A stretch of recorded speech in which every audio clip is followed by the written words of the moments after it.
안녕하세요. 성공예감 이대호입니다.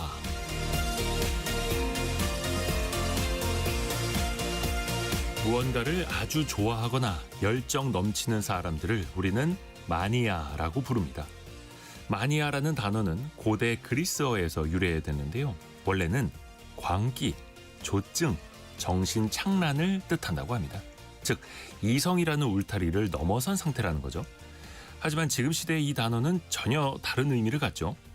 남들이 보지 못하는 디테일에 강하고 세상을 다른 각도로 보는 사람들, 또 양적, 질적으로 평범함을 넘어서고 숫자 너머의 가치를 집요하게 파고드는 사람들, 그런 사람들이 성공을 하고 혁신을 만들어갑니다. 위대한 사상가 랄프 waldo 에머슨은 말했는데요. 열정 없이 이루어진 위대한 일은 하나도 없다. 하지만 그 뜨거움이 과도함을 넘어 오만이 되는 순간 마니아의 광기는 독이 될 수 있습니다. 몰입이 무기가 될 수 있지만 그게 나 자신을 찌르는 무기가 돼선 안 되겠죠. 목표를 향한 집요함은 활용하되 인정받고 싶다는 조급함은 경계해야 합니다. 오늘 우리의 성패를 가르는 것은 열정의 크기와 온도가 아니라 그 열정을 다루는 냉정함입니다. 마니아가 되어서 성공으로 가는 길은 열정과 냉정 사이에 있습니다. 성공예감 이대호입니다. 출발합니다.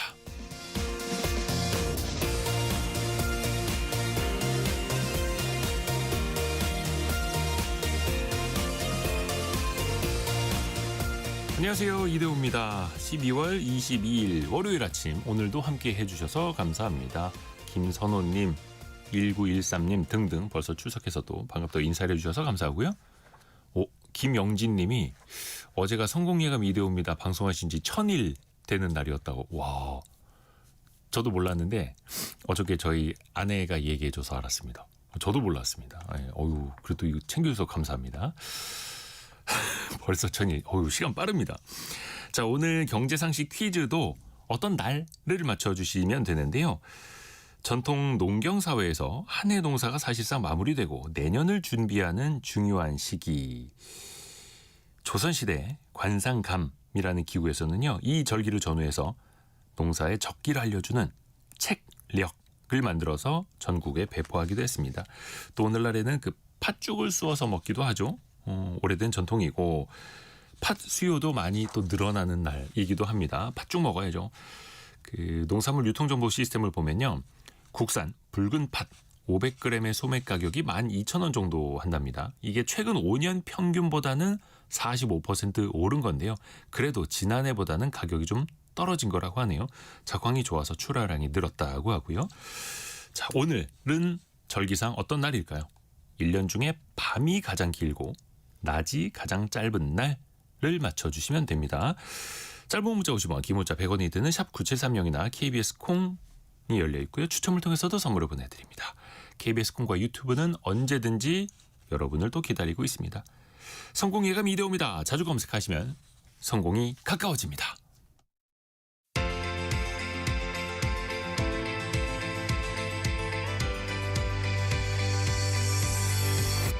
KBS 1라디오 성공예감 이대호입니다. 오늘의 경제 뉴스 두 분과 함께하죠. 스튜디오에 이환주 파이낸셜 뉴스 기자 나와 있고요. 안녕하세요. 안녕하세요. 그리고 경제전파사 강예지 에디터 전화로 만납니다. 안녕하세요. 안녕하세요. 네. 자, 우선은 어떤 소식을 준비했는지 이환주 기자부터 들어볼까요? 네, SK텔레콤 해킹 사태와 관련해서요, 한국소비자원이 피해자에게 10만 원 상당을 배상하라고 결정을 했습니다. 네. 이 소식부터 전해드리고요. 이어서 본사 갑질을 경험한 대리점과 직장 내 괴롭힘 문제까지 살펴보겠습니다. 네. 강예지 에디터는요. 네, 고려아연의 미국 내 재련소 건설을 두고 최대 주주와 갈등이 심화하고 있다는 소식이 있고요. 이 정부와 여당이 부동산 공급 대책을 마련해놨고 발표 시기는 상황을 봐서 결정하겠다라고 했다는 뉴스까지 전해드리겠습니다. 네. 강예지 에디터가 준비한 소식 하나하나 들어볼게요. 고려아연과 그 영풍 측의 경영권 분쟁이 상당히 오래 가고 있지 않습니까? 이번에는 네. 미국 재련소를 두고도 맞부딪히고 있어요. 네, 최대 주주인 영풍과 MBK 파트너스가 어제 공식 자료를 내고 문제를 제기했는데요. 이 최종 합작 계약이 체결되지 않더라도 미국 전쟁부, 그러니까 국방부가 참여하는 합작 법인이 고려아연 지분 10%를 그대로 보유하게 되는 비정상적인 구조가 보였다라고 주장하고 있습니다. 이 고려아연과 합작법인 투자자들이 체결한 사업 제휴 프레임워크 합의서에는 최종 합작 계약이 2년 안에 체결되지 않을 경우에 합의가 해지될 수 있다라는 조항만 있을 뿐이지 이미 발행된 고려아연 신주를 회수하거나 무효로 하는 내용은 담겨있지 않다라는 건데요. 이 경우에 최종 계약이 무산되더라도 합작법인은 고려아연 지분 10%를 그대로 보유하게 되고 기존 주주들의 지분만 희석될 수 있다라고 주장하고 있습니다. 이 영풍 측에서는 통상 합작 사업에서는 최종 계약을 통해서 권리와 의무를 확정한 뒤에 신주를 발행하지만 이번 사안에서는 신주 발행이 먼저 이뤄졌다라는 점에서 절차가 뒤바뀌었다라고 지적하고 있습니다. 고려아연 최윤범 회장 측은 뭐라고 합니까? 네, 고려아연은 즉각 현실성이 없는 주장이다라고 반박하고 있고요. 이 미국 정부가 수조 원을 투입해서 신주를 인수한 상황에서 이렇게 최종 계약이 체결되지 않을 가능성을 전제로 얘기하는 것 자체가 현실성이 낮다고 하고 있습니다. 이 미국 정부가 합작법인을 통해서 고려아연 주식을 취득하는 구조라서 이 기업 가치 변동에 따른 손익을 함께 부담하는 전략적 파트너가 된 거다라고 설명했고요. 이번 투자에 미국 정부와 전략적 투자자 그리고 대형 금융기관이 직접 투자와 금융 지원 형태로 총 67억 6천만 달러 규모, 우리 돈으로는 약 10조 원 가까이를 투입하게 되는데요. 이 전체 사업비 74억 달러 중에서 약 90% 넘게 미국 측이 부담하는 구조라고 설명하고 있습니다. 그리고 이게 재련소를 신속히 건설하고 또 안정적인 운영 기반을 마련하기 위한 거다라고 하는 게 고려아연 입장입니다. 추가적으로 최종 계약 체결을 전제로 한 프레임워크 합의 역시 미국 정부 입장에서 핵심 광물 공급망 구축이 빨리 필요하다라는 점을 고려해서 설정된 것이고 네. 양측 합의에 따라서 논의 기간도 연장할 수 있다라고 하고 있고요. 이 배경 설명 조금 드리게 되면 고려아연은 미국 재련소에서 미국 정부가 지정한 핵심 광물 11가지 종류를 포함해서 총 13가지 종류의 제품을 생산할 계획인데요. 고려아연이 영풍과 MBK가 경영권 분쟁에만 매몰돼서 미국의 핵심 광물 시장 진출이라는 전략적 기회를 훼손하고 있다라고 비판하고 있습니다. 같은 상황에서 양쪽의 관점은 완전히 다를 수밖에 없는 건데 그러면 이제 앞으로는 어떤 시나리오가 지금 대두될 수 있을까요? 네, 일단은 고려아연과 미국 전쟁부가 합작 설립하는 법인이 제3자 배정 유상증자 방식으로 고려아연의 지분 10%를 확보하는 부분이 핵심 쟁점입니다. 네. 이 지분 10%에 따라서 양측의 이해관계가 엇갈리기 때문인데요. 먼저 이번 주 금요일 26일에 유상증자 대금 납입이 이뤄지고 약 220만 주의 신주를 발행하게 되면 의결권을 기준으로 MBK와 영풍 측이 보유한 고려아연 지분이 43%대 초반으로 낮아지게 됩니다. 반면에 최윤범 회장 개인 지분이 18%대 후반으로 올라가게 되고요. 여기에다가 신설대 법인 그리고 또 한화, LG화학과 같은 최 회장 측의 우호 지분 그리고 국민연금까지 포함하게 되면 최 회장 측의 의결권이 45%대 중반까지 올라갈 수 있다는 관측이 나옵니다. 물론 국민연금을 공식적인 우호 지분으로 분류하기는 어렵기는 합니다만 과거 주주총회에서 MBK 측 안건에 비판적인 태도를 보였던 점이 변수로 거론되고 있고요. 이렇게 지분이 변하게 되면 내년 3월에 주주총회를 앞둔 이사회 구도에도 영향을 미치게 될 수 있습니다. 네. 이 현재 고려아연 이사회는 최 회장 측의 11명 그리고 MBK와 영풍 측 4명으로 구성되어 있고요. 지난 주총에서 MBK와 영풍 측이 신규 이사를 진입시켰지만 회사가 이사회 정원을 확대하면서 주도권은 최 회장 측이 유지하고 있는 상태입니다. 그 법정 공방도 여러 가지 걸려 있잖아요. 오늘쯤이면 판단 나오는 게 또 있다고요? 네, 고려아연이 최근 김광일 MBK 파트너스 부회장과 강성두 영풍 사장을 영업 비밀 누설 및 업무상 대임 혐의로 경찰에 고소한 바 있습니다. 이 고려아연 측 주장을 들어보면 미국 재련소 투자와 관련해서 임시이사회에서만 배포됐던 비공개 자료가 외부로 유출됐고 또 이 자료에만 포함됐던 구체적인 숫자나 조건이 일부 보도를 통해서 공개됐다고 주장을 하고 있어요. 이 영풍은 유상증자 금지를 요청하는 가처분 신청을 제기했습니다. 업계에서는 법원이 이번 주 금요일인 그 유상증자 대금 납입일 이전에 신속하게 판단을 내릴 수도 있다라고 보고 있습니다. 이번 법원 결정에 따라서 미국 재련소 투자를 추진할 거냐 여부는 물론이고 네. 또 고려아연의 지분 구도라든가 경영권 분쟁의 향방이 중대한 갈림길을 맞게 될 걸로 보입니다. 자, 그리고 이완주 기자 준비한 소식도 들어볼게요. SK텔레콤 그 고객정보 유출 사태 있지 않았습니까? 해킹 피해자들한테 10만 원씩 배상하라는 조정안이 나왔어요. 예, 맞습니다. 지난 5월에요. SK텔레콤 개인정보 유출 피해자 약 60여 명이 소비자원에 집단 분쟁 조정을 신청을 했습니다. 네. 이 조사 결과 위원회는 SK텔레콤 홈가입자 해킹 사고에서요. 회사에 귀책 사유가 있었다라고 인정을 했습니다. 이 위원회는 5만 원의 통신요금 할인과 5만 원 상당의 이 포인트를 제공해서 총 10만 원 정도를 배상하라라고 결정을 했습니다. 이게 다만 강제성은 없고요. 일종의 협의 조정안인 셈인데요. 그렇죠. 이 위원회가 제시한 조정 결정을 만약 SK텔레콤이 수락을 하면 조정에 참여한 60여 명뿐만 아니라요. 전체 피해자에게 동일한 보상을 진행해야 합니다. 이 사고 피해자가 2,300만 명인데요. 10만 원으로 계산해도 2조 3천억 원에 달합니다. 네. 지난해 1년 동안 SKT 전체 영업이익이 1조 8천억 원인데요. 이보다 네. 더 큰 규모이고요. 1년 동안 벌어서 남기는 돈보다 훨씬 크다. 예, 맞습니다. 이 SK텔레콤은 결정서를 받은 날부터 15일 이내에 내용을 수락할지 여부를 위원회에 통보를 해야 합니다. 그렇죠. 그러니까 이게 법원 판결이 아니라 조정, 그 조정안이기 때문에 SK텔레콤이 이걸 안 받을 수도 있는 건데 어떻게 될까요? 예, 일단 SK텔레콤은 내용을 면밀히 검토한 뒤에 신중히 결정할 것이라고 일단 공식 입장을 밝혔는데요. 네. 이 보상의 규모가 커서 결정안을 수용하기는 좀 쉽지 않아 보입니다. 이미 진행된 고객 보상과 정보보호 투자 비용으로 1조 원 이상을 지출을 했고 개인정보보호위원회로부터 받은 과징금도 1,300억 원이 넘기 때문인데요. 실제로 앞서 SK텔레콤은 개인정보보호위원회 산하 분쟁조정위원회가 제시한 1인당 30만 원의 배상 조정안을 수락하지 않은 바가 있고요. 또 네. 비슷하게 방송통신위원회가 위약금 면제, 감면 직권조정도 제시를 했지만 이 사항도 받아들이지 않은 바가 있습니다. 그리고 그 SK텔레콤 이야기 나온 김에 새로운 핸드폰 개통할 때, 휴대전화 개통할 때 안면 인식까지 이제 해야 된다면서요? 예, 맞습니다. 과학기술정보통신부가요. 대포폰 근절을 위해서 안면인식 인증을 시범 실시를 합니다. 네. 이동통신 3사는 물론 총 43곳의 알뜰폰 회사도 이 오프라인 매장에서 먼저 안면 인증을 실시를 하는데요. 우선 3개월간 시범 시행을 하고요. 내년 3월 이후로는 모든 대면, 비대면 개통 절차에서 안면 인식이 신기로 도입이 됩니다. 이 안면 인증은 신분증의 얼굴 사진과 현장을 방문한 고객의 실제 얼굴을 실시간으로 대조하는 방식인데요. 네. 이용자가 개통 사이트에 접속하거나 매장을 방문하면 QR코드를 인식해서 신원 확인 페이지에 들어가고요. 이후 신분증을 촬영해서 진위 여부를 판별한 다음에 이 카메라 앱으로 안면 사진을 찍어서 비교를 하는 겁니다. 왜 그러냐면 2023년에 네. 이 대포폰 개통 건수가 한 3만 건 정도였는데요. 지난해 약 10만 건으로 한 3배나 급증을 했습니다. 이 정부에서는 이걸 막겠다라는 건데요. 하지만 과도한 개인정보 침해로 이어질 수 있다라는 우려도 나오고 있습니다. 이 과기정통부 같은 경우에는 신분증과 동일한 사람인지만 확인을 하고 인증에 사용된 생체 정보는 별도로 저장되지 않는다라고 설명을 하긴 했습니다. 다른 사람 이름으로 개통하는 대포폰을 막기 위해서. 그런데 안면 인증한다 하더라도 이거 사진 정교하게 프린트해서 얼굴에다 쓰고 사진 찍으면 뚫린다라는 뭐 실험들도 좀 있더라고요. 이게 또 만능은 또 아닐 텐데 다른 대책도 좀 필요해 보이고요.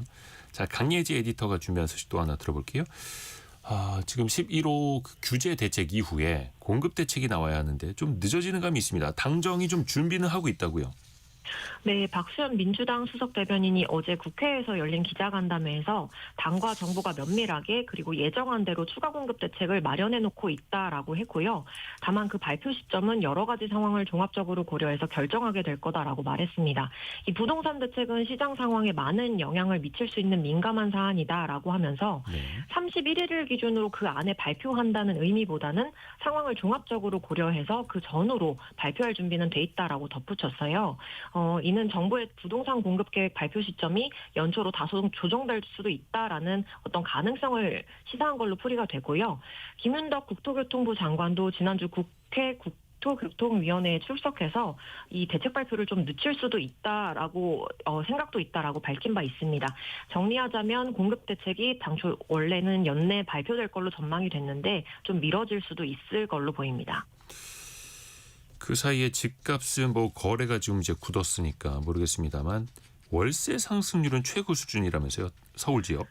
네, 한국부동산원에 따르면 올해 1월에서 11월 사이 서울 아파트 월세는 3.29% 올랐습니다. 이 통계를 작성한 2015년 이후 처음으로 연간 상승률 3%대에 진입한 거고요. 이 연초에는 0.1%대에 머물렀던 월별 서울 아파트 월세 상승률도 5월에서 8월 사이에는 0.2%대, 그리고 9월에는 0.3%대로 확대됐습니다. 그리고 10월과 11월에는 0.6%대로 치솟았고요. 그럼 왜 이렇게 올랐나라고 짚어보게 되면 11호 부동산 대책으로 서울 전역이 규제 지역과 토지거래 허가구역으로 지정됐고 네. 또 전세를 낀 갭 투자가 사실상 차단되면서 전세 매물이 급감하게 됐습니다. 그러면서 전세 대출이 제한됐고 또 자금줄이 막힌 임차인들이 월세로 몰려가게 됐고요. 전세의 월세화가 가속되면서 가격을 끌어올렸다라는 분석이 나오고 있습니다. 이 월세 가격을 좀 살펴보게 되면 서울 아파트 평균 월세는 지난달 기준으로 보증금 약 1억 9,500만 원에 월세로는 약 148만 원으로 집계가 됐고요. 중간값이라고 볼 수 있는 중위 월세는 보증금 1억 1천만 원에 월 122만 원 수준이고 올해 전국 4인 가구 중위 소득이 약 610만 원 정도 되거든요. 네. 이걸 감안하게 되면 서울 아파트 거주자가 월급을 받아서 소득의 20% 정도는 월세로 지출하는 셈입니다. 그리고 정부가 가계대출을 계속 관리하겠다는 입장을 또 한번 밝혔어요. 네, 이혁원 금융위원장이 KBS 일요진단에 출연해서 기조가 가계부채 관리라는 점에서는 좀 불가피한 측면이 있다라고 답했습니다. 가계부채 총량 증가율을 경상성장률과 맞춰서 관리하게 되는데 지금은 워낙 절대적인 수준이 높아서 총량 증가율을 경상성장률보다 낮게 설정해서 연착륙해 나갈 수밖에 없다라고 하면서 또 부동산과 같은 잠재적 리스크 관리에도 굉장히 신경 쓸 수밖에 없다라고 했고요. 네. 다만 은행들이 정부의 총량 목표치를 맞추려고 연말에 대출 창구를 아예 닫아버리다시피 한다라는 이런 지적이 일었었는데 네. 이것에 대해서는 특정 시기에 대출이 몰리는 문제, 이걸 어떻게 해결해 나갈 수 있는지 좀 살펴보겠다라고 답변했습니다. 그리고 최근 국회를 통과한 은행법 개정안에 대해서는 금리 인하 여력을 넓히는 계기가 될 수 있다라고 평가했는데요. 이 개정안이 은행이 법정 출연금과 같은 비용을 대출금리에 전가하지 못하게 하는 내용을 담고 있어요. 이 위원장은 경쟁이 촉진되면 자동으로 금리를 내리는 압력이 생길 수 있도록 여러 가지 방안들을 고민하고 있다라고 했습니다. 또 은행이 우대금리를 내려서 우회적으로 대응할 수 있는데 이건 어떻게 할 거냐라는 지적에 대해서는 시장 감시와 압력 그리고 금리 인하 요구권과 같이 다양한 장치가 좀 작동하도록 만들겠다라고 말했고요. 그리고 금융권이 부동산 담보대출 중심의 이자 장사의 치중이용 구조를 비판하면서 생산적 금융으로의 전환 필요성도 거듭 강조했습니다. 자, 그리고 이환주 기자가 준비한 또 다른 소식도 들어볼게요. 본사의 갑질을 경험한 대리점주 관련된 통계가 나왔다고요. 예, 공정거래위원회가 발표한 대리점 거래 서면 실태 조사 결과에 따르면요. 대리점주 5명 중 1명, 한 20%는 네. 공급업자의 불공정 행위를 경험했다라고 응답을 했습니다. 이 공정위가 총 21개 업종 510개 공급업자와 5만 개 대리점을 대상으로 올해 5월부터 12월까지 조사를 진행한 결과인데요. 이 업종별로 살펴봤더니 자동차 판매 대리점의 불공정 행위 경험이 가장 많았고요. 이어서 보일러, 또 스포츠 레저 분야 순이었습니다. 이 주로 갑질로는 판매 목표 미달 시 벌칙금을 부과하거나 상품 구매 강요, 또 대리점의 영업비밀 요구 같은 갑질이 많았습니다. 이 대리점 창업에는 평균 2억 원이 넘는 자금이 들었는데요. 이 계약 기간이 1년에 불과해서 투자금 매수가 어렵다라는 지적도 나왔습니다. 네. 또 본사의 방침에 따라 인테리어를 변경하고 점포 리뉴얼을 할 때 공급업자, 즉 본사의 요청으로 이루어지는 비율도 약 30%에 달했습니다. 또 온라인 판매 경험이 있는 대리점 24%는요. 본사로부터 온라인 판매 금지 또는 제한 요구를 받은 적이 있다라고 응답을 했는데요. 이 본사 온라인에서 판매를 하게 되면 대리점의 온라인 매출은 그만큼 줄어들게 됩니다. 근데 그마저도 못하게 한 거고요. 이 공정위는 대리점주들은 구조적 불균형으로 본사의 부당한 요구에 대응하기 어렵다라고 밝히면서 대리점법상 단체 구성권을 보장하는 이 제도 개선까지 추진할 방침이라고 밝혔습니다. 어떤 산업이든 본사랑 대리점이 이제 상생을 해야 하는데 또 특정 지점에서는 대리점과 본사가 또 경쟁을 하기도 하고 또 온라인에서 또 그런 업종들이 또 많이 있죠. 또 하나 이것도 갑을 관계에서 또 이뤄진 문제일 수 있는데 직장 내 괴롭힘 피해자들 오히려 입막음을 당하는 사례들이 있다고요. 예, 맞습니다. 직장갑질 119에 따르면 한 외국계 기업에서는요. 직장 내 성희롱 또는 직장 내 괴롭힘 신고를 한 피해자에게 예. 회사가 강제로 비밀 유지 서약서를 쓰게 하는 일이 있었습니다. 이 피해 사실을 공개하면요 최대 해고까지 할 수 있다라는 내용의 서약서였는데요. 피해자한테. 예, 맞습니다. 또 다른 국내 기업에서도 일하던 피해자 역시 괴롭힘 사실을 알리면 손해배상 소송은 물론 징계까지 받을 수 있다라는 비밀유지 서약서 제출을 요구를 받았습니다. 이 기업이 비밀유지 서약 강요는 사실상 위법이고요. 이 감독까지 필요한 상황인데요. 이 직장 내 괴롭힘과 성희롱 발생 사실을 인지했다면 회사는 자체 없이 조사를 실시할 의무가 있습니다. 네. 또 비밀유지 서약서를 작성하지 않았다는 이유로 회사에서 이 사건 접수를 거부하는 경우도 있었는데 이건 명백한 법 위반입니다. 또 더불어서 피해자의 알 권리를 위해서 이 가해자에 대해서 회사에서 어떠한 징계나 조치를 했는지 피해자에게 정보 공유할 필요도 있어 보이는데 이게 제도적인 장치가 마련돼 있지 않아서 이를 제도적으로도 이 피해자의 알 권리를 좀 존중해줘야 된다라는 지적도 나옵니다. 파이낸셜 뉴스 이환주 기자 그리고 경제전파사 강예지 에디터와 함께했습니다. 고맙습니다. 감사합니다. 감사합니다.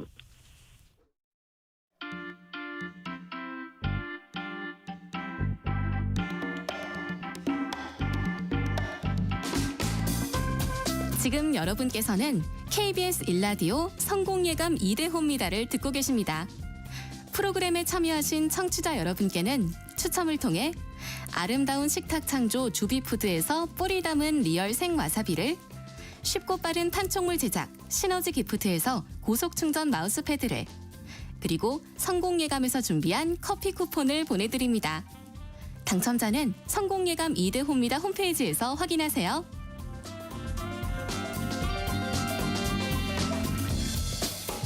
경제상식 퀴즈 한 번 더 나갑니다.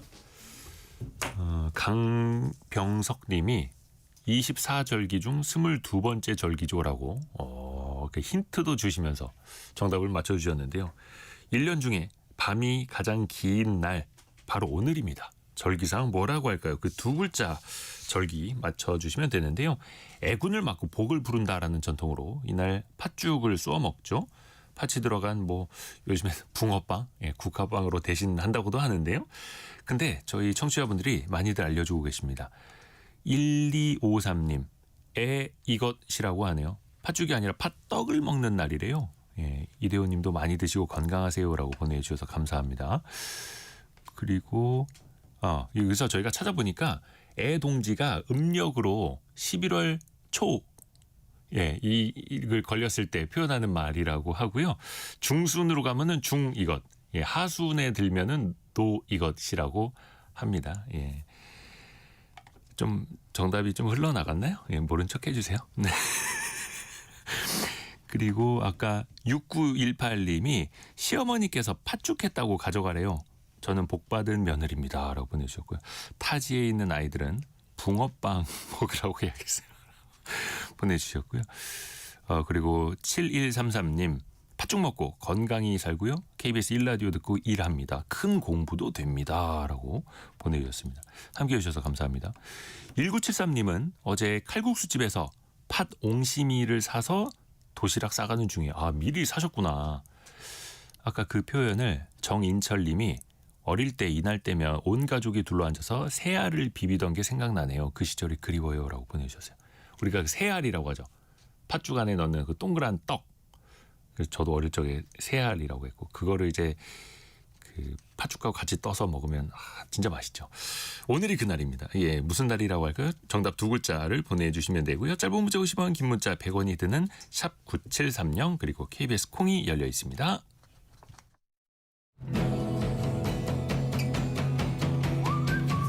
오늘의 움직임에 주목하고 세상의 흐름을 놓치지 않습니다. 여러분의 내일을 응원하며 성공의 열쇠를 함께 찾아갑니다.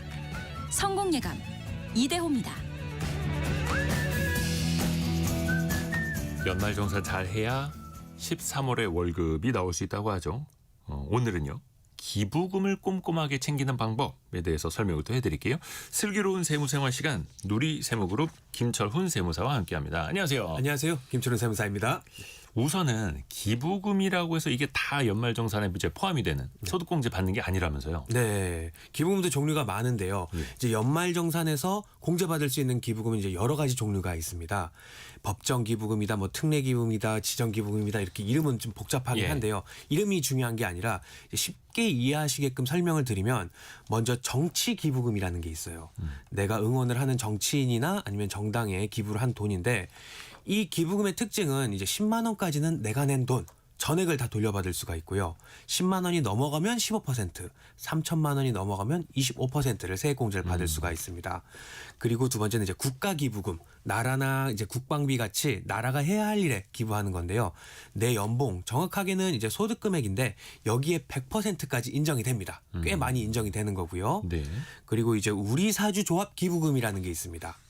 우리사주조합은 이제 회사가 직원들에게 우리 회사 주식을 나눠주기 위해서 만들어진 단체인데 네. 여기에 기부를 하는 거예요. 예를 들어서 이제 회사 대표가 우리 직원들에게 힘을 주고 싶어서 우리사주조합에 1억 원을 기부하는 경우 이런 경우 공제를 해주는 겁니다. 그리고 이제 일반 기부금, 뭐 지정 기부금이라는 게 있는데 이게 가장 흔한 거예요. 이제 국가가 아닌 단체들 예를 들어서 사회복지 단체라든가 문화예술 단체라든가 이런 곳에 기부한 거 요거랑 이제 내가 다니는 교회, 뭐 절 그리고 성당 이런 데에 헌금을 한 종교단체 헌금한 걸 말을 합니다. 그리고 이제 마지막으로 2023년도부터 이제 시작한 고향 사랑 기부금이라는 게 있는데 네. 이거 뭐 말처럼 고향에 기부해야 하는 거냐? 그건 아니고요. 그냥 내가 사는 곳 말고 다른 지역에 기부를 하는 거를 말을 합니다. 혜택도 많이 있고요. 뭐 말씀드릴 내용들이 많기 때문에 이건 뒤에서 네. 다시 한번 설명드리도록 하겠습니다. 헷갈리는 거 하나하나 좀 세부적으로 그러면 여쭤볼게요. 우선은 종교단체 기부금.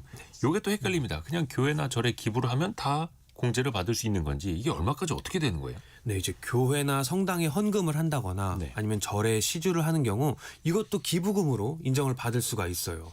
그런데 이제 공제 한도는 다른 기부금들에 비해서 조금 적습니다. 내 연봉까지 내 연봉 정확하게는 근로소득금액 여기에 10%까지만 공제가 가능합니다. 내 연봉 근로소득 금액의 10%까지 소득공제 된다는 거죠. 내가 예를 들어서 뭐 연봉이 4천만 원인 직장인이 교회에 1년 동안 500만 원의 헌금을 냈다고 가정을 할게요. 네. 그럼 내 연봉의 10%는 400만 원이니까 여기까지만 공제가 되고 나머지 100만 원은 그 해에는 공제를 받을 수가 없습니다. 이제 다음 해로 2월이 돼서 공제를 받을 수가 있는데 이 세액공제율은 이제 다른 기부금이랑 똑같이 1,000만 원까지 15%, 1,000만 원 넘어가면 이제 30%가 적용이 됩니다. 이제 종교단체에 낸 돈은 이제 일반 기부금에 해당을 하는데 꼭 알아두셔야 되는 게 아무 종교단체나 다 되는 건 아니에요. 네. 문화체육관광부라든지 지방자치단체에서 정식으로 이제 등록이 된 종교단체여야 되고요. 대부분의 교회나 절, 뭐 성당 이런 건 해당되니까 크게 걱정하지 않으셔도 되는데 중요한 거는 반드시 기부금 영수증을 받아야 됩니다. 영수증을 받아놔야 된다. 요즘 이제 많은 종교단체가 이제 국세청 연말정산 간소화 서비스 여기에 자료를 올려주지만 혹시 조회가 안 되는 경우도 있기 때문에 이런 경우는 직접 교회라든지 절에서 기부금 영수증을 받으셔야 우리가 공제를 받을 수가 있습니다. 기부금 영수증을 받아놔야 하고 내가 다니는 뭐 절이나 교회나 성당이 네. 연말정산 간소화 서비스에 등록이 전산으로 되어 있는지 네. 요거 알아보면 더 편리할 수도 있겠네요. 그러면 기부금 영수증 안 받아놔도 되는 거잖아요. 네, 등록돼 맞습니다. 있으면. 요즘은 또 전산으로 잘 돼 있어가지고요. 그리고 요즘에 저도 했고요. 고향사랑 기부제도 많이들 하시더라고요. 올해 처음으로 1,000억 원 돌파됐다 하더라고요. 이게 혹시나 연말정산 혜택이 좀 더 커졌습니까? 네, 한국세무사에서도 이제 행정안전부와 함께 이제 엄청 많이 홍보를 하고 있는 것 중에 하나가 이 고향사랑 기부제인데요. 네. 우선 기부 한도가 작년보다 4배나 늘어나서 4배요? 예, 올해는 2천만 원까지 기부를 할 수가 있게 됐습니다. 아, 기부 한도가. 예. 그래서 세액공제 혜택도 여전히 강력한데요. 10만 원까지 기부를 하면 10만 원 그대로 세금에서 빼줍니다. 네. 거기다가 이제 기부금의 최대 30% 그러니까 3만 원 상당의 답례품까지 받을 수가 있는데 10만 원 내고 13만 원을 돌려받는 거예요. 저도 이제 뭐 10만 원 내고 이제 나머지 3만 원은 쌀로 해서 추가로 돌려받긴 했는데 10만 원을 내가 만약에 그거보다 더 많이 기부를 했다라고 하면 10만 원이 넘어가는 금액은 15%의 공제를 받습니다. 예를 들어서 30만 원을 기부를 했다고 하면은 처음 10만 원은 전체 다 돌려받게 되고요. 추가되는 이제 나머지 20만 원의 15%인 3만 원이 추가로 공제돼서 총 13만 원을 세금에서 빼줍니다. 네. 근데 이제 정말 중요한 거는 뭐냐면 이건 고향에만 기부해야 하냐 그게 아니라요. 그렇죠. 내가 살고 있는 지역이 아닌 다른 지역에만 하면 됩니다. 현재 주소지만 아니면 되는 거죠. 맞아요. 그래서 예를 들어 내가 경기도 하남시에 살고 있다고 하면은 하남시는 안 돼요. 음. 그런데 이제 뭐 서울은 가능하고요. 강원도에 기부하거나 부산 뭐 이런 데다 기부하는 건 다 됩니다. 서울은 시 단위 어떻게 돼요? 서울 같은 경우는 구단입니다. 구 단위로 기부할 수 있다. 네, 그래서 내가 송파구에 살고 있다. 그러면 송파에 기부하면 안 되지만 관악구, 뭐 종로구, 영등포구 다 기부하시면 됩니다. 네, 그리고 이제 특별 재난 지역에 선포됐으면 거기에 기부한다. 그럼 혜택이 또 2배가 됩니다. 올해 이제 경북 지역 같이 이렇게 대형 산불이 발생한 이런 특별 재난 지역으로 선포된 곳에 기부를 하게 되잖아요. 그럼 조금 전 말씀드렸던 15%가 아니라 그거의 2배인 30%를 공제를 받을 수 있게 됩니다. 그렇죠. 이렇게 좋은 일도 하고 네. 소득공제도 받고 세금도 조금 줄여서 낼 수 있다면 좋은 거죠. 또 나라에서도 그렇게 장려를 하는 거고. 네. 근데 의외로 꼭 돈이 아니어도 된다 하더라고요. 옷 같은 걸 기부하는 것도 이게 공제가 될 수 있어요? 그렇죠. 돈이 아니어도 기부금으로 인정받을 수가 있는데요. 예. 안 입는 옷이라든지 안 쓰는 물건은 이제 주변에 아름다운 가게, 뭐 굿일 스토어 이런 공익단체에 기부를 하면 기부금 영수증을 받을 수가 있어요. 그래서 단체마다 이제 품목별로 기준 단가를 정해놨는데 그러게 아니 그러면 예. 제가 지금 입고 있는 이 네. 폴라티 기부하면 내가 얼마를 이제 기부한 걸로 영수증을 받을 수 있는지 이거 좀 헷갈리는데 그럼 기준이 어떻게 돼요? 이렇게 정해놨어요. 뭐 예를 들어서 상의 한 벌에는 2,000원이다. 외투는 한 벌에 5,000원이다. 이런 식으로 금액을 정해놨습니다. 그냥 균일하게. 네. 그렇게 이렇게 물건으로 우리가 기부하는 것 외에도 내가 몸으로 기부하는 자원봉사도 있습니다. 자원봉사도 이게 소득공제가 돼요? 네, 됩니다. 근데 이제 중요한 건 아무 데서나 자원봉사하면 되는 건 아니고 아. 이것도 마찬가지로 특별 재난 지역 복구활동 봉사활동에서만 기부금으로 인정이 돼요. 그렇죠. 네. 저 다리 다쳤다고 김철훈 세무사님이 한번 업어줬다라고 해서 소득공제 그렇죠. 되는 건 아닐 테고. 네, 그래서 많이 궁금해하시는 게 이제 뭐 내가 봉사활동으로 용역이라든지 자문이라든지 이런 거를 해준 경우도 내가 기부금으로 인정되냐였는데 이것도 안 되는 경우입니다.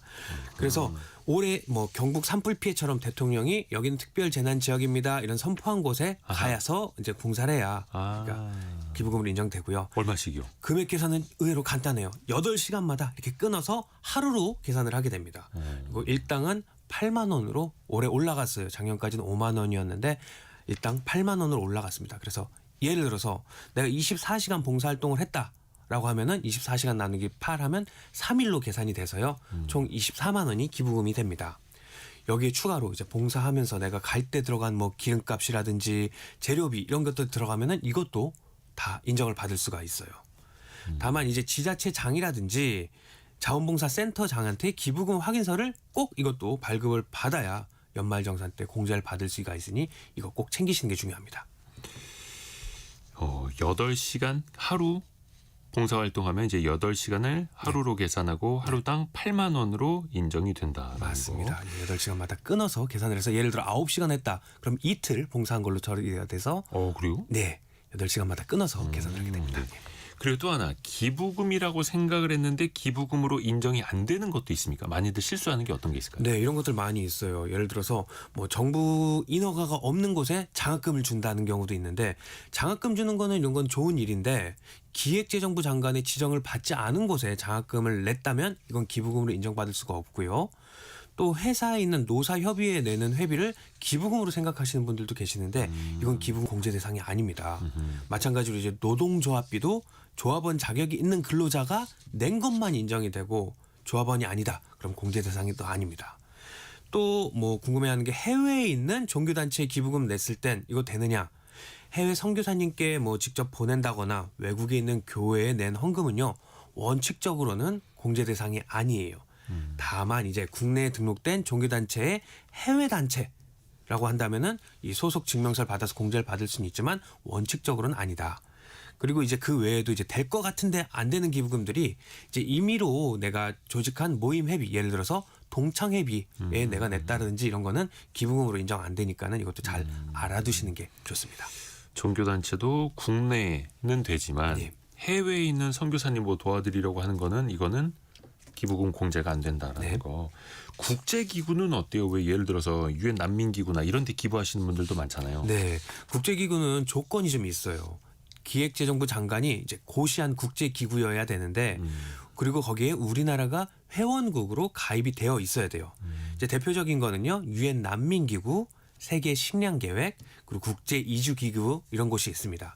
여기에 이제 기부를 하게 되면 지정 기부금으로 인정을 받을 수가 있으니까 기부하시기 전에 해당 단체가 제대로 된 등록된 뭐 적격 기부금 단체인지는 꼭 한번 확인을 하시는 것도 좋을 것 같습니다. 물론 이제 뭐 마음을 쓰는 거니까 네. 어디에 기부를 해도 뭐 좋겠으나 또 이왕 세제 혜택까지 좀 챙기시려는 분들은 적격 기부금 단체인지도 좀 확인해 보실 필요가 있겠고요. 그 최대 얼마까지 공제받을 수 있어요? 기부금 이게 뭐 한도 같은 게 따로 있습니까? 네, 한도가 있는데 이제 쉽게 한번 금액을 예시를 들어서 설명을 드리면은요. 네. 연봉이 4천만 원인 철수가 올해 한번 기부를 얼마 했는지 한번 볼게요. 교회 헌금으로 매달 10만 원씩 120만 원을 기부를 하고요. 네. 그리고 환경단체에도 월 2만 원씩 24만 원을 냈습니다. 그리고 이제 중요한 고향사랑 기부금도 10만 원 냈다고 한번 요 세 가지 종류가 있다고 가정을 해보면은요. 네. 그럼 먼저 이제 고향사랑 기부금 10만 원은 전체가 다 공제가 돼요.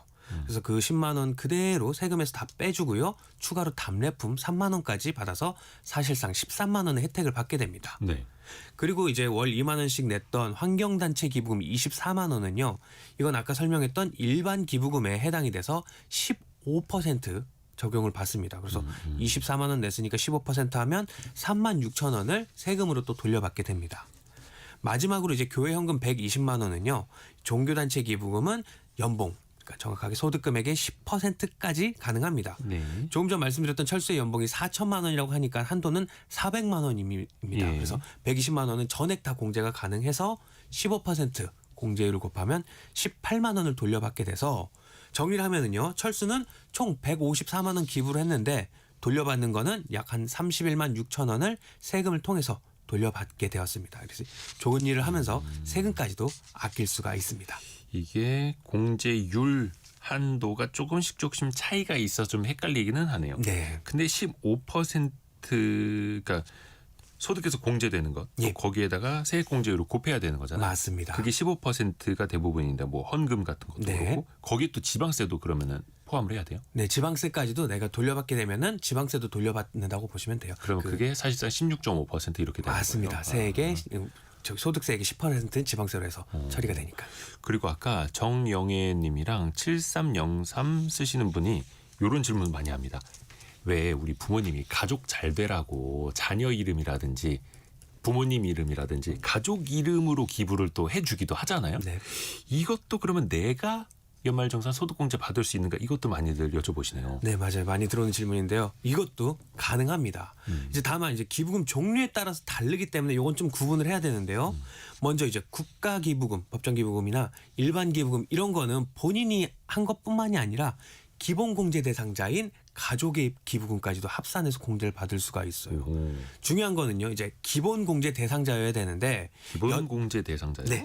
뭐 저희가 계속해서 말씀드렸던 연간 소득금액 100만 원 이하인 가족, 배우자, 부모님, 자녀, 뭐 형제, 자매가 해당이 되는데요. 예를 들어서 이제 소득이 없는 주부, 전업주부인 아내가 교회에 헌금을 했다고 한다면 남편이 그 헌금을 본인의 기부금까지도 합산해서 세액공제를 받을 수가 있어요. 그거 말고도 뭐 대학생 아들이 환경단체에 기부를 했다. 뭐 근데 그 대학생 아들이 소득이 없다고 한다면 부모가 공제를 받을 수도 있어요. 심지어 이건 나이 제한도 없습니다. 그래서 뭐 25살의 성인 자녀라든지 아니면 50살의 뭐 부모님의 기부금이라도 소득 요건 요 100만 원만 뭐 해당되지 않는다고 한다면 공제를 받을 수가 있어요. 그러면은 이게 부양가족으로 되어 있어야 가능한 거예요? 가능합니다. 예, 부양가족으로 되어 있어야 가능하고 반면에 이제 안 되는 기부금도 있어요. 조금 전 말씀드렸던 정치자금 기부금이라든지 고향사랑 기부금 이런 것들은 본인만 공제받을 수가 있으니까는 가족은 받을 수 없고요. 또 이제 실무에서 많이 헷갈리는 부분이 뭐냐면 예. 맞벌이 부부. 이런 경우는 서로가 소득이 있기 때문에 서로가 기본공제 대상자가 될 수가 없어요. 그래서 맞벌이 부부 같은 경우는 각자 본인 기부금만 공제를 받아야 합니다. 그러니까 이게 부양가족 중에서 네. 그 연간 소득 금액이 100만 원 이하여야 같이 어차피 인적공제 대상에 들어가는 거니까. 맞습니다. 근데 이게 국가 기부금이나 일반 기부금 그 지정 단체는 네. 그쪽에다가 기부한 거는 공제를 받을 수 있는데 정치 기부금과 고향사랑 기부금은 가족 이름으로 기부한 거를 내가 공제 받을 수 없다. 본인만 가능합니다. 야, 이거 좀 헷갈리네요. 네, 이게 맞습니다. 세무가 아우 어려워요. 또 기부금 공제 받을 때 챙겨야 하는 것도 좀 간단히 알려주세요. 네, 영수증을 챙기는 게 가장 중요한데요. 이거는요, 매달 뭐 챙기는 게 아니라 1년에 한 번만 정리하셔도 충분합니다. 요즘은 이제 대부분 기부금 단체가 국세청에 다 올려요. 연말정산 맞아요. 간소화 서비스에서 우리가 전산으로. 맞습니다. 조회를 할 수 있습니다. 그래서 1월에 홈택스에 이제 접속하시면 본인이 기부했던 내역들을 쭉 확인을 해볼 수가 있습니다. 매달 영수증을 챙길 필요는 없는데 다만 그 중에서도 이제 간소화 서비스에 안 뜨는 경우들도 있어요. 뭐 소규모 종교단체라든지 아니면은 이제 일부 비영리 단체 같은 경우는 자료 제출을 의무로 내는 게 아니기 때문에 안 뜰 수도 있기 때문에 그렇죠, 이럴 때는 기부금 영수증을 직접 발급 받으시면 되고요. 이제 팁을 하나 알려드리면은 12월인 이맘때쯤에 기부하신 이제 단체 홈페이지라든지 아니면 앱에서 버튼 중에 이제 기부금 영수증 신청 버튼이란 이런 버튼이 있는지 한번 봐두시는 게 좋아요. 지금쯤 미리 신청을 해두시면은 연말정산 때 편하게 이제 연말정산 서류를 받을 수 있으니까 요 점 참고하시면 좋을 것 같습니다. 요즘에는 또 그렇게 기부금을 받을 수 있는 단체들이 또 기부해 주시는 분들 더 편리하게 해드려야 네. 기부금이 더 많이 들어오기 맞습니다. 때문에 그런 쪽으로 더 또 노력도 하고 있더라고요. 김철훈 세무사 함께했습니다. 고맙습니다. 감사합니다. 라디오 정보센터 다녀옵니다.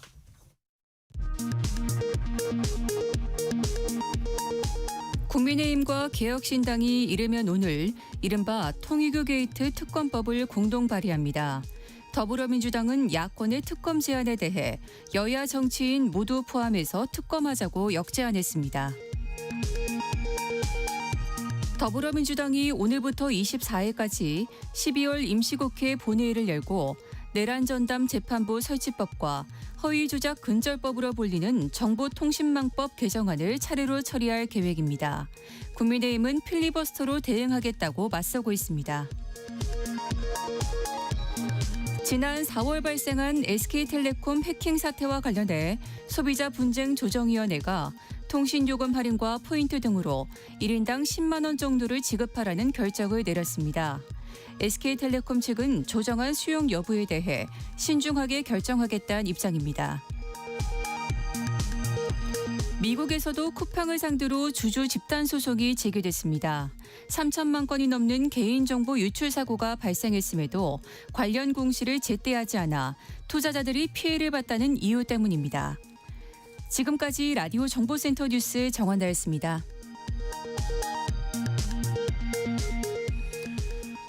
조윤빈 님이 야간 근무 끝나고 퇴근 중인데요. 오늘은 특히나 밤이 길어서 자고 일어나면 또 밤일일 것 같아요. 유유 이렇게 보내주셨네요. 경제상식 퀴즈 정답도 맞춰주셨고요. 오늘은 어떤 절기일까요? 그 두 글자. 또 이렇게 열심히 또 야간 근무도 하시고 퇴근길 댁으로 돌아가시는 분들도 저희는 항상 또 응원을 합니다. 요즘에 경제신문 보시면요. IMA라는 게 조금씩 이제 막 올라오고 있는 걸 보실 수 있을 겁니다. 종합투자계좌라고 하는데요. CMA도 좀 복잡한데 IMA는 또 뭐야? 같이 한번 배워보시죠. 이게 사실상 원금이 보장되는 성격이고 은행 예적금보다 높은 수익을 낼 수 있다라고 해서 사람들이 이제 관심을 갖고 있는데요. 돈워리 투자백서 시간 어서민의 성선화 대표에게 들어보시죠. 성 대표님. 네, 안녕하세요. 안녕하세요. 종합투자계좌 IMA 이거 증권사에서만 만드는 겁니까? 네, 맞습니다. 이제 증권사에서 고객의 돈을 받아서 채권이나 단기 금융 상품, 그러니까 비교적으로 안정적인 자산에 투자를 하고 그 수익을 고객에게 돌려주는 증권사형 종합운용 계좌라고 할 수가 있는데요. 네. 말씀하셨다시피 그러면 CMA 기존에 있었던 거가 있잖아요. 굉장히 비슷해 보이는데 뭐가 다를까라고 볼 수가 있는데 제가 이 구조를 좀 봤더니 좀 거의 다른 상품이라고 봐야 되더라고요. 왜냐하면 CMA 같은 경우에는 굉장히 이제 단기 그렇죠. 채권에 투자를 하는 거거든요. 그렇기 때문에 고객이 내가 만약에 뭐 돈을 찾고 싶다라고 하면 언제든지 찾을 수 있는 그러니까 이제 뭐 은행으로 친다라고 하면 수시 입출금이 가능한 그런 통장이라고 보면 되는데 이 IMA 같은 경우에는 일단 만기가 있습니다. 만기가 있다라는 게 가장 큰 차이고요. 투자하는 상품도 보니까 이제 뭐 채권 같은 안정적인 데 투자를 하는데 중요한 게 이제 기업들이 봤을 때 인수금융이라든지 안 그러면 다른 기업 어음 같은 데도 투자를 하더라고요. 물론 이제 이게 위험한 데는 투자는 하지 않겠지만 투자하는 투자하는 상품 자체도 구조적으로 굉장히 다르다. 그래서 일단 겉으로 볼 때는 비슷하게 뭐 높은 이자율도 주고 그리고 어떻게 보면 안전하다, 원금도 보장된다 이렇게 얘기를 하고 있지만 사실상 구조를 자세히 뜯어보면 전혀 다른 상품이다라는 겁니다. IMA 종합 투자 계좌는 만기 기간이 있다라는 거고요. 네네. 근데 이제 증권사는 은행이 아니니까 예금자 보호가 안 될 거 아니에요. 근데 네, 요즘에 그 맞습니다. 기사를 보면 사실상 원금 보장이 되는 것으로 표현을 하는데 어떻게 하다 이런 말이 나오는 걸까요? 사실 이제 거의 이제 이렇게 정확하게 표현을 하면 원금 보장에 가깝다 이렇게 설명을 해야 되는 거거든요. 원금 보장이 된다는 아니고. 네네네. 왜냐하면 이제 만기 시점에 판매한 증권사가 만약에 파산을 하거나 영업 정지 같은 그런 지급 의무 불이행 사태가 되는 거죠. 그렇게 된다라고 하면 원금을 내줄 수가 없는 겁니다. 네. 그래서 만약에 내가 원금을 찾을 만기 시점이 됐는데 그 시점에 그 증권사가 영업을 하고 있다라고 하면 원금을 보장해 줘야 되는 거죠. 그래서 사실상 가깝다라고 할 수 있는데 그래서 이렇게 어떻게 보면 만기 시점에 됐는데 고객이 맡긴 돈의 원금을 반환을 해주려고 하면 그 증권사가 돈이 많아야 되잖아요. 네. 그렇기 때문에 이제 정부에서도 이 IMA 상품을 팔 수 있는 증권사에 어떤 제한을 둔 거죠. 그러니까 자기 자본이 8조 원이 넘는 대형 증권사한테만 판매가 허용이 됩니다. 그러니까 이제 자기 자본금이 적은 중소형 증권사는 이 상품 자체를 판매할 수가 없는 거죠. 그래서 지금 현재 IMA 인가를 받은 곳이 딱 두 곳인데요. 네. 한투랑 미래에셋 증권 두 곳인 거죠. 그러니까 이 증권사들은 이제 재무 여력이 충분하기 때문에 만기 시점에 고객들의 어떤 그 예탁금을 충분히 돌려줄 수 있다. 그러니까 사실상 원금이 보장된다. 이렇게 볼 수가 있는 거죠. 가장 체격이 크고 체질이 좋은 증권사에게만 이걸 또 정부가 허락을 해주는 거고 네. 다만 사실상 보장인데 이게 나중에 왜 그 불완전 판매 때문에 법적인 문제로 번질 수도 있기 때문에 네. 원금 보장이 된다는 아니라는 거. 아니라는 증권사 거죠. 네. 신용에 따라 달라진다는 것도 중요하죠. 어찌됐든 간에 기존의 다른 상품보다 조금 더 하이 리스크 하이 리턴이 될 수도 있을 텐데요. 이런 구조는 그럼 어떻게 가능한 걸까요? 사실 근데 제가 이게 왜 필요한가를 좀 봤더니 네. 증권사 입장에서 사실상 좀 필요한 것 같더라고요. 증권사 입장에서. 네네. 왜냐하면 이제 은행 같은 경우에는 고객 예탁금을 빼서 대출을 해주기 때문에 수신 기능이 있잖아요. 네. 근데 증권사는 수신 기능이 별로 없거든요. 근데 이제 이렇게 고객의 자금을 모아서 만기라는 걸 설정해 두는 이유는 고객의 돈을 그동안에 우리가 굴릴 수 있다라는 거죠. 네. 근데 이제 이번 같은 경우에는 부동산에는 투자를 할 수 없지만 기업금융의 자산의 70% 이상을 투자할 수 있거든요. 그렇게 되다 보면은 그동안에는 이제 뭐 투자를 할 때 증권사들이 조금 자본금이 부족한 경우가 있는데 일단 고객 예탁금이 특정한 기간 동안은 다 가져가 있으니까 굉장히 어떻게 보면 투자할 곳이 늘어나는 거죠. 증권사 입장에서는 뭐 기업 대출이라든지 뭐 회사채라든지 뭐 인수금융이라든지 현금이 비교적으로 안정적으로 되다 보니까 투자할 때가 훨씬 더 늘어나는 거죠. 그래서 증권사 입장에서는 뭐 어떻게 보면 몸집이 좀 커지면서 이런 투자처를 찾기 위해서 필요한데 제가 봤을 때는 이제 이런 어떤 구조적인 부분들을 고객들이 좀 알기는 어렵기 때문에 잘 모른다라고 하면 조금은 한번 투자할 때 생각을 해보실 필요가 있는 거죠. 그래서 제가 봤을 때는 이 IMA 계좌라는 거는 어떻게 보면 증권사들한테는 조금 필요한 어떤 자본을 조달하는 그런 창구가 될 수 있다. 이렇게 보여집니다. 그렇죠. 증권사들이 훨씬 더 많이 또 투자도 하고 활용할 수 있는 네. 그런 자금을 사실상 유치하는 그런 수단으로요.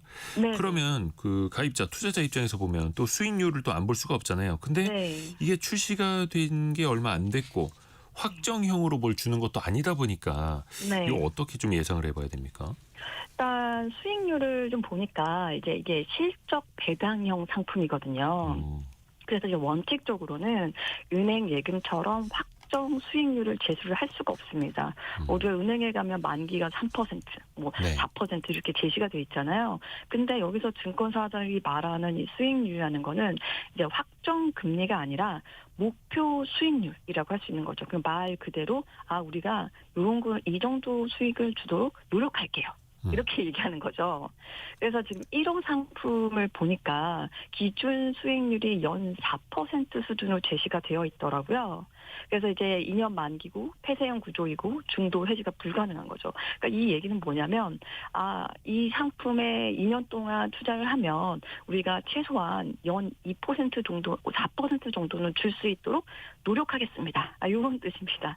그리고 2호 상품 경우도 봤더니 만기가 3년이고 기준 수익률 역시 4% 수준이거든요. 네. 그러니까 지금 증권사들이 봤을 때 우리가 조금 더 그러니까 단기채나 이런 거에 투자하지 않고 기업 금융 쪽에 적극적으로 좀 투자를 하면 고객들한테 한 4% 정도 수준까지는 줄 수 있지 않을까? 이렇게 해서 지금 출시가 된 것 같습니다. 네. 한 4% 정도까지는 드릴 수 있도록 노력해 보겠습니다. 이렇게 또 우리가 읽으면 되겠네요. 네네. 근데 또 이제 폐쇄형 상품이다 보니까 중도에 네. 내가 돈을 마음대로 찾아가기는 어렵다라는 맞습니다. 거고. 세금도 있습니까? 세금도 떼갑니까? 네. 네, 세금도 사실 이자랑 똑같이 떼가거든요. 원천 징수 세율이 15.4%입니다. 근데 네. 주의를 하셔야 될 게 그 IMA 계좌에서 나오는 것도 배당 소득으로 보기 때문에 이제 원천 징수를 하는 거거든요. 근데 연간 이자 소득이랑 배당 소득이 합쳐져서 2천만 원을 넘을 경우에는 금융소득 종합과세 대상이 됩니다. 그래서 세금도 사실 혜택이 없다는 점도 중요하고 세제 제가 혜택 없다. 네. 네네. 그러면 이게 과연 어떤 분들이 하면 좋을까 이런 것도 네. 생각을 해볼 수 있잖아요. 제가 이걸 좀 보니까 혹시나 이런 분들이 있을 수 있어요. 내가 이제 전세자금 같은 경우를 어느 정도 받아놨는데 기간. 그렇죠. 근데 이제 내가 은행에만 넣어놓기에는 조금 애매하고 조금 더 높은 수익률을 추구를 하고 싶다. 그러니까 우리 전세자금은 원래 한 2년 정도 되는 거잖아요. 여기 만기도 어느 정도 2년이 되니까 그렇게 했을 경우에 조금 적극적으로 좀 활용할 수 있지 않을까. 근데 만약에 내가 이거를 수시로 빼서 쓰고 해야 되는 자금이라고 한다라고 하면 저는 이거는 조금 맞지 않다. 이렇게 보여집니다. 만기를 좀 잘 맞추는 전략이 되게 필요해 보이네요. 그리고 네네. 한 4% 넘는 수익이 날 경우에는 또 증권사가 성과 보수 떼가는 것도 있다고 하니까 이거는 가입하시기 전에 좀 꼼꼼히 살펴보시길 바라겠습니다. 어서민의 성선화 대표였습니다. 고맙습니다. 네, 감사합니다. 감사합니다. 저희가 2부에서는요. 증시각도기 곽상준 대표와 함께 개미스쿨 시간으로 돌아옵니다. 오늘 코스피가 상당히 강하네요. 1.8% 올라가고 있고 코스닥도 1.28% 올라가고 있는데요. 연말 더 따뜻하게 마무리가 될까요? 잠시 후 10시 5분에 금방 이어가겠습니다.